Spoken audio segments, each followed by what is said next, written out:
Yo guys, welcome to the video. This is Josh or Milky, and today we're going to be going over Train and what I've done with it so far in SS5. It's not the final product by any means, there's still a bit of a way to go with it, but I am up to just over 1 trillion damage with the build. So we're going to talk about where to go with the build, where you might have it, some of the upgrades you should make, what order to go in, and maybe how to craft some of the items too. So first of all, if you followed the leveling guide and you've got up to the point where you've got your set items, you've got the build up and running, we'll talk about some of the key items. So first of all, Fool's Crown is very good. It is quite expensive to buy. In order to get one of these yourself, you're going to want to farm Black Sail, and you'll get a bound version of this legendary. They're pretty frequent. You will eventually get one. It shouldn't take you too long. So Fool's Crown, definitely. On this, you want to get things like strength, cooldown, any resistances you might need. That's going to be really good for your helmet. Heavyware, definitely want to envision this, so I'll quickly show how this works. If you click this button right here and you scroll down, you've got Legendary Vision, and this is what I've got. So Ralph's Boots, Heavyware, and Eternal Sun. So if you want to do those, Heavyware, it's a good chest. Don't be thrown off by how it's worded. It is incorrect. It doesn't mean that you deal more damage and less damage. It means you take the mobs deal less damage and you deal more, basically. It's just a poor translation, as is normal with Torchlight sometimes. On this, again, good mods are life, resistance, strength, crit rating, stuff like that. Any of those are good. You can put them on your legendaries as you would any crafted item. Next, we're going to head into Thunder Waste. The Watcher can drop this amulet. It's called the Truth Amulet. Obviously, the new scaling with Burst, we can now scale with levels. So definitely look to pick up one of these. We also have attribute scaling. Every point of strength or dex is 0.5% additional damage. So this amulet's just incredible for us. The 3 levels ends up being about 40% more damage. And then obviously you can get up to 130 of an attribute, which is going to be 65% more damage, depending how much attributes you already have. So Truth is very good. You can farm these by killing the Thunder Waste Watcher. Next, we're going to talk about this setup right here. So the boots, we have Ralph Footsteps. This is going to give us fervor effect. It's also going to give us move speed for how much fervor we have. Also, this modifier is going to scale with fervor effects. You're going to be very fast. Try to get some move speed on this. You can get cooldown, resistance, again, the normal stuff that you're going to want to get in your crafted affixes. And then Ghost Slaughter.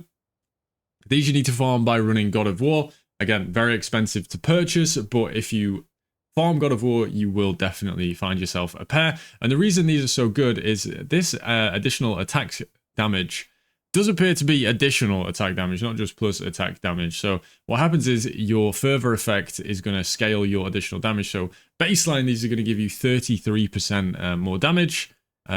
And then obviously that scales with your fervor effect. We'll get into why that's super important later.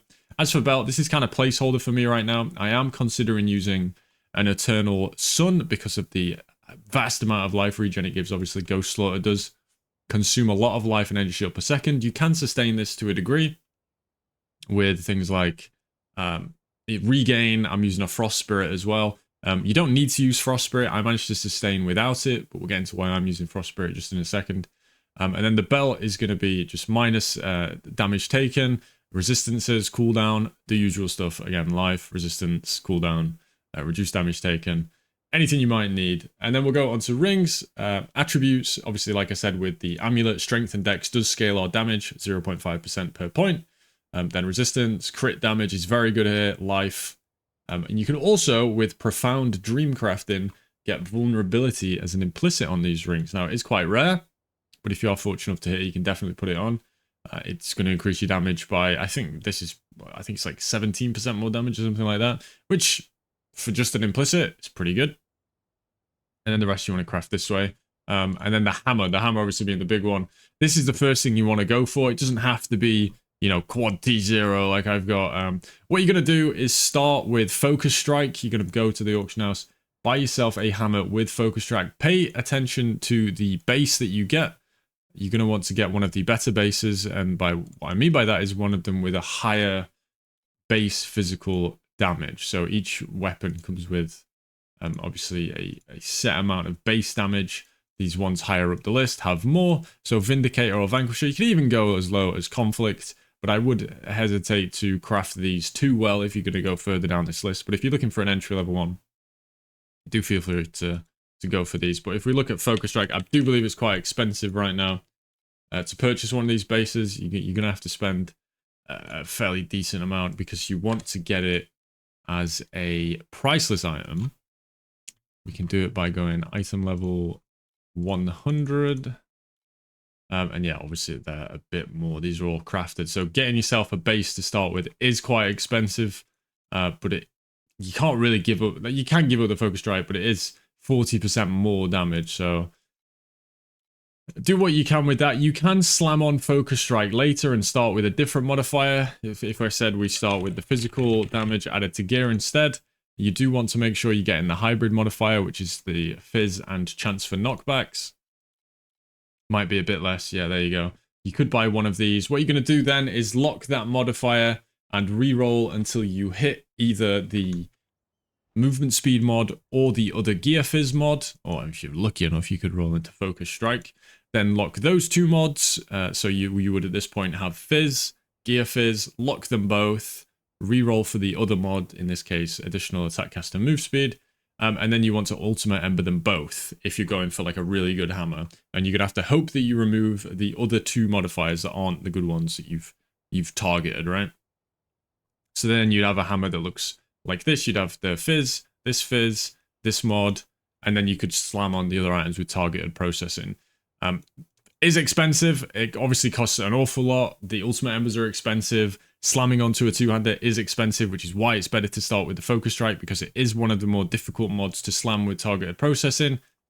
It's just the way of the world if you want to make a good hammer. If you don't want to do that, you can settle for just upgrading the fizz. So if you start with T0, one of these two modifiers, and then you upgrade the other fizz mod, you can leave this at tier 1, and you'd have a dead mod on top of that.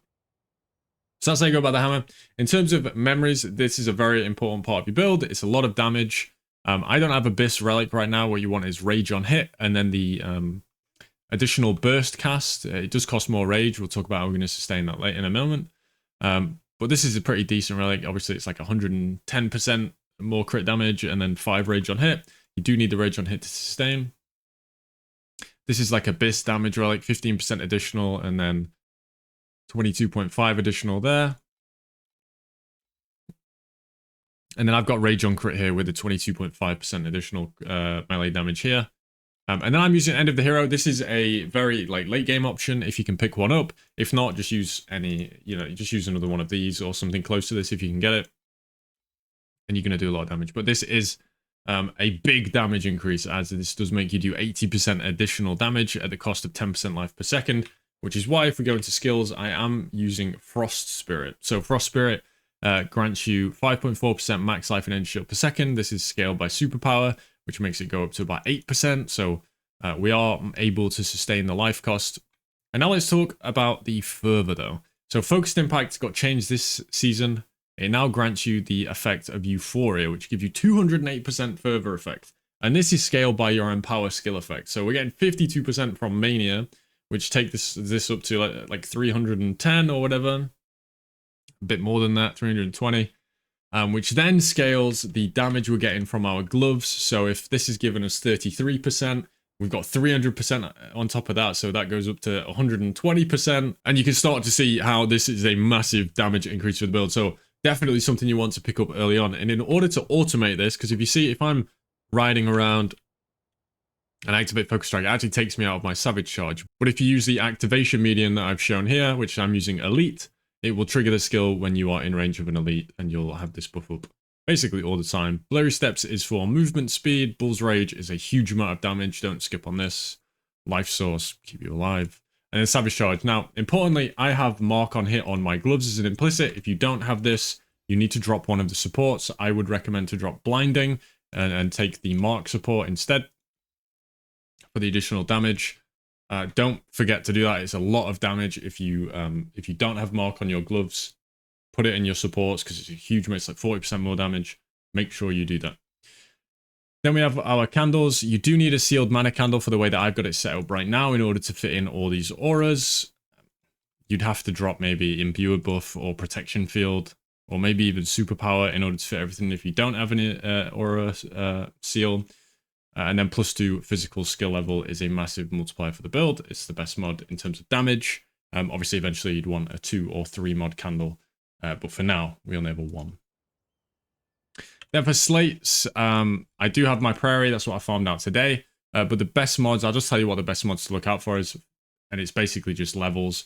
Physical skill levels on as many as you can get. So physical skill, you can see physical skill here.